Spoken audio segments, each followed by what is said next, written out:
최근 마운자로와 이 위고비와 같은 이른바 GLP-1 비만 치료제에 열풍이 불고 있습니다. 비싼 돈을 주고 주사를 맞고 있는데 이왕이면 체중 감량의 효과를 극대화하기 위해서 간헐적 단식을 병행하시려는 분들이 상당히 많았는데요. 오늘은 이 최신 연구를 바탕으로 마운자로를 맞는 동안 간헐적 단식이 우리 몸에 어떠한 영향을 미치는지, 그리고 마운자로의 효과를 극대화하면서도 가장 안전하게 살을 뺄 수 있는 최적의 간헐적 단식법부터 약을 끊기 위한 출구 전략까지 아주 상세하게 알려드리겠습니다. 마운자로 맞으면서 간헐적 단식을 계획 중이거나 현재 하고 계신 분들은 오늘 영상 절대 놓치지 마시기 바랍니다. 자, 그럼 시작하기에 앞서 구독과 좋아요 한 번씩만 부탁드리고요.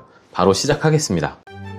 모든 약의 모든 정보, 모모약사. 안녕하세요. 모든 약의 모든 정보, 모모약사입니다. 먼저 마운자로와 이 간헐적 단식이 왜 엄청난 시너지를 나타내는지 살펴보겠습니다. 이 마운자로의 주성분인 이 티르제파타이드와 같은 GLP-1 계열의 약물은 우리 몸에서 위배출을 지연시키고요, 뇌의 식욕 조절 부위에 작용을 해서 포만감을 높이고 배고픔을 줄여줍니다. 이 간헐적 단식은 식사가 가능한 시간을 줄여줘서 자연스럽게 섭취하는 칼로리를 줄이는 방법인데요. 이때 가장 힘든 게 바로 공복감입니다. 그런데 이 마운자로를 맞으면 배고픔이 덜하기 때문에 이 단식 시간을 지키기가 훨씬 수월해집니다. 실제로 물도 마시지 않는 이 이슬람의 라마단 기간 중에 제2형 당뇨병을 갖고 있는 환자를 대상으로 GLP-1 작용제를 사용한 4개의 연구, 총 754명을 분석한 메타 분석을 보면 GLP-1 작용제를 사용한 그룹은 그렇지 않은 그룹에 비해 심각한 저혈당의 위험이 낮았고요, 체중과 당하혈색소 감소 효과가 유의미하게 더 컸습니다. 하지만 이렇게 강력한 조합이 치명적인 독이 될 수도 있습니다. 한 논문에 보고된 실제 응급실 사례가 있었는데요. 30대의 한 남성이 마운자로 2.5mg을 매주 맞으면서 낮 12시부터 오후 6시까지만 밥을 먹는 간헐적 단식을 했습니다. 게다가 살을 더 빨리 빼겠다고 탄수화물을 거의 먹지 않고 고기와 채소만 먹는 극단적인 키토제닉 식단을 병행했는데요. 이 남성은 3주 만에 약 7kg을 뺐습니다. 그런데 오토바이 사고로 응급실에 실려온 이 남성을 검사해보니까 혈당은 92에서 106으로 정상이었거든요. 그런데 케톤 수치가 비정상적으로 치솟는 정상혈당 당뇨병성 케톤산증이라는 응급한 상태였습니다. 약물로 인해 밥맛이 없어진 상태에서 무리하게 단식과 초저탄수화물 식단이 결합하자 몸속에 인슐린이 극도로 부족해지고요, 지방이 급격히 분해되면서 케톤이라는 독성 물질이 혈중에 쌓인 겁니다. 이처럼 약을 맞으면서 무리하게 굶거나 탄수화물을 아예 끊어버리는 것은 생명을 위협할 수도 있습니다. 또한 식사량이 너무 줄어들면 수분 섭취도 함께 줄어들기 때문에 두통, 어지러움, 기립성 저혈압과 같은 탈수 증상이 올 수도 있고요, 심하면 급성으로 신장에 손상까지 생길 수 있습니다. 게다가 단백질 섭취 없이 굶기만 하면 체지방이 아니라 소중한 근육이 다 빠져나가서 근감소증이 발생할 수도 있습니다. 자, 그렇다면 마운자로를 맞으면서 간헐적 단식을 절대 하면 안 되는 사람에 대해서 한번 살펴보겠습니다. 다음 기준에 해당하신다면 간헐적 단식은 당장 멈추셔야 하는데요. 첫 번째는 인슐린 주사를 맞거나 설폰 요소제 계열의 당뇨약을 드시는 환자분들입니다. 마운자로 단독으로는 저혈당 위험이 꽤 낮지만 이런 약들과 함께 사용하면서 식사까지 거르게 되면 손떨림, 식은땀, 실신과 같은 치명적인 저혈당 위험이 급증합니다. 둘째는 당뇨약 중 SGLT2 억제제를 복용하시는 분들입니다. 살을 더 빼겠다고 마운자로를 맞으면서 간헐적 단식이나 초저탄수화물 식단을 무리하게 병행하는 분들이 계신데요. 여기에 SGLT2 억제제까지 복용 중이라면 앞서 30대 남성의 사례처럼 정상혈당 당뇨병성 케톤산증 발생 위험이 폭발적으로 증가할 수 있습니다. 이 SGLT2 억제제는요, 소변으로 당을 배출하면서 몸속 인슐린 분비를 줄이고 지방 분해를 촉진해서 케톤 생성을 늘리는 특징을 가지고 있는데요. 여기에 마운자로 때문에 식사량과 수분 섭취가 극도로 줄어들고 탈수와 대사적 스트레스까지 겹치면 우리 몸의 케톤 수치는 급격하게 치솟게 됩니다. 특히 구토나 설사, 감염, 음주가 겹칠 경우에는 그 위험도는 걷잡을 수 없이 커지게 되는데요. 정말 무서운 점은 혈당 수치는 정상 수준으로 나오기 때문에 이 케톤 산증이 온 줄도 모르고 방치하기 쉽다는 것입니다. 따라서 이 약물들을 복용 중인 경우에는 간헐적 단식은 금물입니다. 셋째는 제1형 당뇨병 환자입니다. 제1형 당뇨병은 췌장에서 인슐린 분비가 되지 않기 때문에 외부에서 주입하는 인슐린 주사를 사용하게 되는데요. 이때 인슐린의 용량과 내가 먹는 탄수화물의 양을 균형 있게 맞추는 것이 생명입니다. 그런데 살을 빼겠다고 무작정 장시간 공복을 유지하게 되면 저혈당과 케톤산증이라는 이 두 가지 응급 상황의 위험이 모두 폭발적으로 높아질 수 있기 때문에 이런 분들도 절대 하시면 안 되겠습니다. 자, 넷째는 고령자 그리고 근감소증 위험이 큰 분들입니다. 연세가 있으신 분들에게 다이어트보다 더 중요한 건 근육과 신체 기능의 보존입니다. 굶어서 단백질과 열량이 부족해지는 방식은 매우 위험합니다. 다섯째는요, 과거 거식증이나 폭식증과 같은 섭식장애 병력이 있는 분들입니다. 그리고 마운자로를 맞고 오심, 구토, 변비와 같은 중증의 위장관 증상이 너무 심한 분들인데요. 특히 약의 용량을 막 올린 직후라면 더더욱 무리한 단식을 피하셔야 합니다. 사실 이외에도 단식을 하지 말아야 하는 대상은 더 있는데요. 성장기 청소년이나 임산부, 수유부, 그리고 임신을 계획 중인 분들도 포함이 됩니다. 그런데 이런 분들은 애시당초 마운자로 투여가 불가능한 사람들이기 때문에 앞서 대상에서는 포함시키지 않았습니다. 자, 내가 금기 대상자가 아니라면 간헐적 단식을 어떻게 시작하면 좋을지 알려드리겠습니다. 핵심은 최대한 우리의 몸에 무리가 가지 않도록 서서히 단식 시간을 늘려가면서 적응을 하는 것인데요. 기본적으로 단식을 하는 시간에는 충분한 물을 마시는 것 외에는 일체의 음식을 섭취하지 않는 것입니다. 그래도 너무 마시고 싶다라고 하면 당이 들어있지 않은 음료나 커피 정도는 허용이 됩니다. 우선 12대 12로 보수적으로 시작할 수 있는데요. 12시간을 단식하고 그리고 12시간 동안 2끼 혹은 그 안에 3끼를 식사하는 것입니다. 저녁 8시부터 단식을 시작한다면 다음날 오전 8시까지 공복 상태를 유지하면 되는데요. 사실 이건 평소 우리가 하루 3끼 식사를 하는 패턴에서 8시 이후에 야식만 끄는 것과 다르지 않습니다. 물론 이전에 야식을 너무너무 사랑했던 사람에겐 이걸 참는 것 자체가 힘들 수도 있는데요. 마운자로는 식욕을 억제해서 이걸 좀 더 쉽게 이겨낼 수 있게 만들어줄 수 있습니다. 12대 12를 최소 일주일 이상 유지하면서 어느 정도 적응이 됐다 싶으면 단식 시간을 늘려 14대 10으로 전환할 수 있습니다. 자신의 생활 패턴에 맞게 저녁 8시부터 다음날 오전 10시까지 단식을 해도 되고요. 혹은 저녁 6시부터 단식을 시작한다면 다음날 오전 8시까지 공복 상태를 유지하시면 되겠습니다. 마찬가지로 최소 일주일 이상 유지를 한 후에 최종적으로는 16대 8 단식으로 전환을 합니다. 저녁 6시에 단식을 시작했다면 다음날 낮 12시까지 공복 상태를 유지하게 되는데요. 여기까지 오셨다면 그간 자제했던 야식과 불필요한 간식이 줄어들어서 이미 신체는 지방을 태워 에너지로 사용하는데 점점 익숙해져 가고 있을 것입니다. 자, 그럼 식사 시간과 횟수는 어떻게 배분하는 게 좋을까요? 우리 몸에 시계가 있죠. 이 생체 리듬을 고려했을 때 과학적으로 가장 뛰어난 단식법은 조기 시간 제한 식사입니다. 이 쉽게 말해서 아침에 먹기인데요. 하버드 대학교 코트니 피터슨 박사팀의 연구와 미국 의사협회지죠. 자마에 실린 임상시험 연구에 따르면 오전 7시경부터 오후 3시까지만 식사하는 아침형 단식을 했을 때 일반적인 12시간 식사군보다 체중이 2.3kg 더 많이 빠졌습니다. 심지어 체중만 빠진 것도 아니었거든요. 이완기 혈압도 4mm나 더 낮췄고요. 피로감과 우울감을 개선하면서 전반적인 활력을 높여주는 놀라운 효과를 보였습니다. 자, 그렇다면 무조건 아침에 식사를 해야 하느냐? 이 사람에 따라서는 아침에 식사를 하면 오히려 오전 내내 속이 불편하고 식곤증 때문에 힘들다고 하시는 분들이 많거든요. 자신의 생활 패턴과 컨디션에 따라서 아침에 식사가 가능하고 오히려 더 좋다 하시는 분들은 상관이 없지만 그렇지 않다면 굳이 아침에 드실 필요는 없습니다. 12대 12, 14대 10, 16대 8 어느 유형이든 식사를 하는 시간 중에서 내가 가장 편한 시간대에 횟수를 정해 2끼 정도 식사를 하시면 되는데요. 예를 들어 16대 8 단식이라면 저녁 6시부터 다음날 오전 10시까지 단식을 했을 때 오전 10시부터 저녁 6시 사이에 2번의 식사를 하시면 됩니다. 식사 간격은 최소 4시간에서 6시간 간격을 두어야 하는데요. 우리가 식사를 한 뒤 음식이 완전히 소화되고 이 높아졌던 혈당과 인슐린이 다시 정상 수준으로 떨어지기까지는 보통 4시간에서 6시간 정도 걸리기 때문입니다. 대사 개선 효과를 극대화하고 인슐린이 충분히 쉴 수 있는 시간을 주기 위해서는 이 시간을 꼭 지켜주시는 것이 중요합니다. 자, 그럼 이런 질문이 또 나올 수 있습니다. 직장 생활을 하면서 저녁 회식은 어떻게 합니까? 네, 사회생활을 하면서 이런 자리를 무조건 피할 수만은 없죠. 최대한 식사 자리에서 적게 먹기, 그것도 채식 위주로 먹는데 절대 먹지 말아야 할 것이 있습니다. 바로 술입니다. 이렇게 노력을 했음에도 불구하고 전날 회식에서 좀 과식을 한 것 같다 싶으면 다음날 식사 구간에서는 평소보다 식사량을 약간 줄이는데요. 그렇다고 아예 금식을 하시면 안 됩니다. 사실 간헐적 단식의 진짜 성패는 16시간을 참는 데 있는 게 아니라 단식을 깨는 이 첫 끼를 무엇을 먹느냐에 달려 있습니다. 16시간의 공복기를 거치면서 우리 몸의 인슐린 민감도는 최고조에 달하게 되는데요. 이로 인해서 스펀지처럼 영양소를 빨아들일 준비를 하게 됩니다. 이때 보상 심리로 빵이나 과자, 달달한 주스와 같은 당류나 기름진 튀김을 먹게 되면 혈당이 미친 듯이 치솟고요. 인슐린이 폭발적으로 분비되면서 공복 효과가 단숨에 박살이 날 수 있습니다. 게다가 마운자로는 위 배출을 늦추는 약입니다. 비어있던 위에 갑자기 소화하기 힘든 음식물들이 쏟아져 들어오면 심한 오심이나 구토, 복부팽만이 생겨서 화장실에서 내내 고생하실 수도 있습니다. 따라서 단식 후의 첫 끼의 목표는 혈당 스파이크를 줄이고요. 인슐린 민감도가 좋아진 상태를 유지하면서 근손실을 막고 다음 식사 때 폭식을 줄이는 것입니다. 이를 위해 권장되는 식단이 있는데요. 기본적으로 저지방 고단백 음식과 식이섬유가 풍부한 채소류, 잡곡으로 이루어진 소량의 탄수화물입니다. 상황에 따라 크게 5가지 유형으로 권장할 수가 있는데요.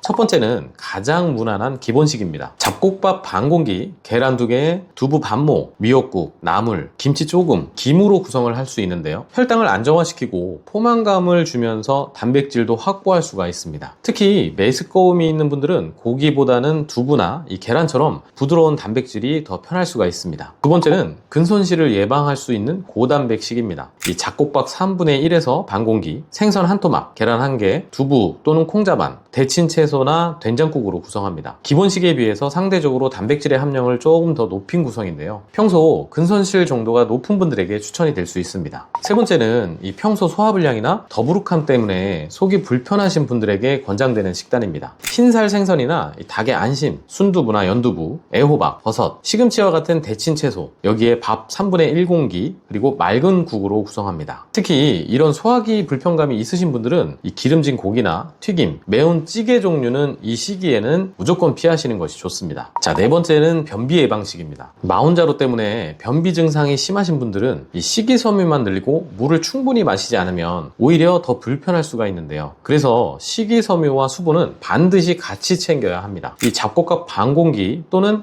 귀리밥, 두부구이, 계란 1개, 미역, 다시마, 이런 나물, 배추김치 소량, 그리고 물을 충분히 함께 드시면 되겠습니다. 다섯 번째는 바쁜 날 간편식입니다. 이 무가당 그릭 요거트나 삶은 계란 2개, 무가당 두유, 견과류 소량, 베리류 또는 사과 반 개 정도에서 원하는 음식을 한 2-3가지 정도 선택하시면 되겠습니다. 간편식이라고 이 가당 요거트나 과일 주스, 시리얼 같은 음식은 절대 피하시는 것이 좋습니다. 식사의 순서도 중요한데요. 단식 후에 첫 끼는 밥부터 먹지 마시고요. 채소와 해조류를 먼저 드시고 그 다음 단백질, 국이나 찌개는 건더기 위주로 드신 다음에 밥은 맨 마지막에 여분의 반찬과 함께 드시는 것이 좋습니다. 이렇게 먹으면 혈당이 급격하게 오르는 것을 줄이고요. 위장의 부담도 줄일 수 있습니다. 자, 앞에서 소개해드린 식단은 절대적인 것은 아닙니다. 나에게 맞는 음식과 조합으로 드시면 되는데요. 단, 여기서 라면, 김밥, 빵이나 떡, 주스, 튀김, 삼겹살처럼 이 정제된 탄수화물, 설탕, 지방이 많고 단백질이 부족한 음식은 피하시는 것이 좋습니다. 그리고 절대 잊지 말아야 할 이 필수 수칙 2가지가 있는데요. 첫째는 충분한 수분을 섭취하라는 것입니다. 계속 반복해서 말씀을 드렸죠. 이 단식 시간에는 탈수를 막기 위해 물이나 이 무가당 음료 정도는 수시로 충분히 드시고요. 구토나 설사가 조금이라도 있다면 전해질을 보충해 주셔야 합니다. 둘째는 근력 운동입니다. 이 약을 맞으면서 굶기만 하면 지방보다 근육이 먼저 빠져나갈 수 있습니다. 반드시 체중 1kg당 1에서 1.2g의 양질의 단백질을 챙겨 드시고요. 근력 운동을 병행해야만 요요를 막고 탄탄한 몸을 만들 수가 있습니다. 자, 평생 수십만 원에 달하는 이 비싼 마운자로를 맞을 수는 없겠죠. 약을 끊으면 식욕은 돌아오고 체중은 무서운 속도로 요요가 올 수 있는데요. 그래서 우리에겐 출구 전략이 필요합니다. 비결은 충분한 수면과 단식의 생활화입니다. 먼저 충분한 수면을 취하셔야 하는데요. 하루 수면 시간이 4시간에서 6시간으로 줄어들면 단 하룻밤만으로도 우리 몸의 인슐린 저항성이 약 33%나 악화됩니다.